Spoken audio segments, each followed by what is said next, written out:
Now let's create a unique app ID. Once you open Android Studio, make sure that you select Android in this upper part, and then choose the App tab, and then right-click on Temp, choose the Refactor, and then click Rename. Choose All Directories, and change this temp name to whatever you want. It has to be small letters with no dashes, dots, or unique characteristics, just letters. And it also has to be unique for your app.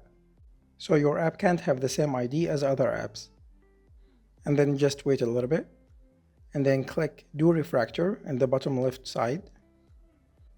Wait a little bit more, and then you're going to see that the temp word have changed to whatever you've input. However, we're not done yet. Click on any page, for example the first page, which says first one, and then you're going to see at the top it says package and then pax.mensa. Your input here.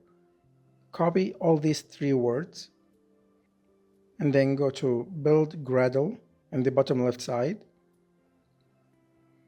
You're going to see in the middle it says application ID, and then it says pax.mensa.temp.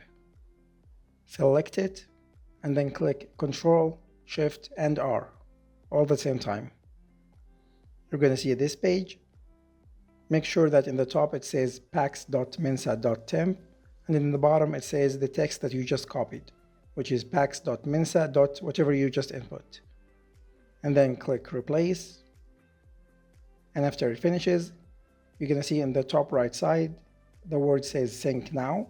Click on that. And then you're going to click on Build, and then clean the project, and then you're going to click on Build again and rebuild project. And now you just created your unique app ID.